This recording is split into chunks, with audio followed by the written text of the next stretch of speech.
இன்றைக்கி வீடியோவில் பன்னீர் வந்து எப்படி வீட்டிலே பண்ணுறதுன்னு பார்க்கலாம். பன்னீரில் உங்களுக்கு கால்சியம் அதிகமாக இருக்கிறதுனால உங்களுக்கு வந்து எலும்பு வலிலாம் வராது. ஒரு பேனில் 2 லிட்டர் பால் நம்ம வந்து ஆட் பண்ணிக்கலாம். இந்த பாலில் நீங்கள் வந்து தண்ணியை வந்து கலக்கக்கூடாது.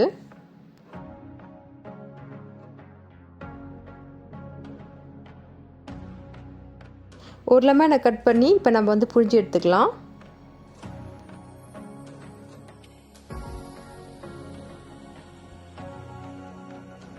இந்த மாதிரி ஸ்குவீசர் வச்சுருந்திங்கன்னா உங்களுக்கு வந்து வேலை டக்குன்னு முடிஞ்சிடும்.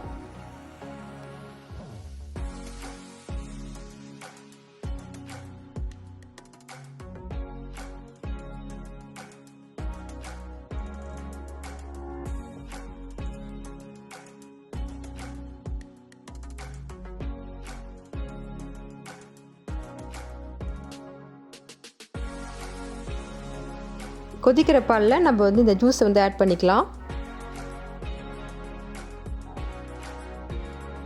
லோ ஃப்ளேம்லேயே விட்டு நம்ம வந்து நல்லா மிக்ஸ் பண்ணி விட்டுக்கலாம்.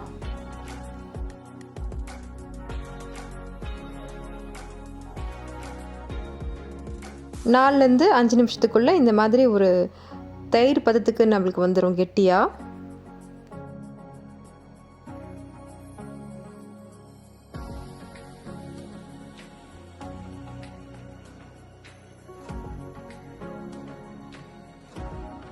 அதுக்கப்புறமா இந்த மிக்சரை நம்ம வந்து வடிகட்டி எடுத்துக்கலாம்.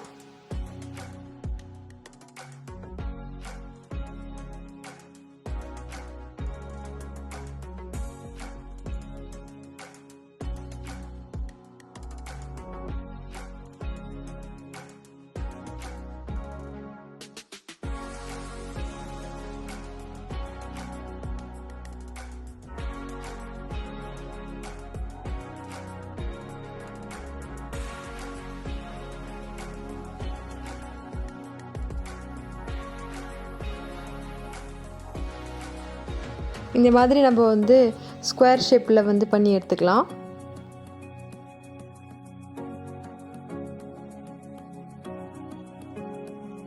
இப்போ பார்த்திங்கன்னா நம்ம தண்ணி வந்து நல்லா வந்து வடிகட்டியாச்சு.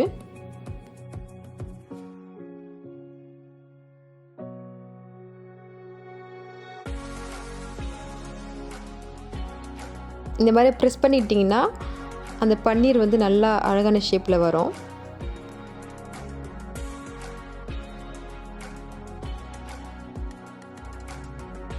இந்த மாதிரி ஒரு வெயிட்டான பொருளை வச்சா கூட பன்னீர் வந்து நல்லா ஷேப்பாக வரும்.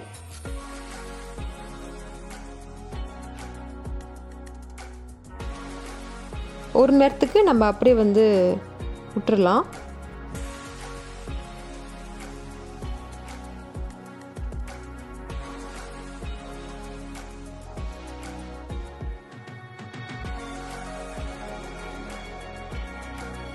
ஒரு நேரத்துக்கு அப்புறம் நம்ம வந்து ஓப்பன் பண்ணி பார்த்தோம்னா இந்த மாதிரி பன்னீர் வந்து நல்லா செட் ஆகிருக்கும்.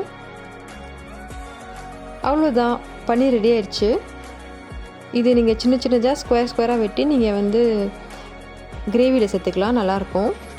இப்போ நீங்கள் வெஜிடேரியனாக இருக்கீங்கன்னா நீங்கள் வந்து பன்னீர் எடுத்துக்கலாம். அது வந்து ஒரு ப்ரோட்டீன் மாதிரி உங்களுக்கு. வீடியோ ஃபஸ்ட்லேருந்து லாஸ்ட் வரைக்கும் பார்த்து எல்லாருக்கும் நன்றி.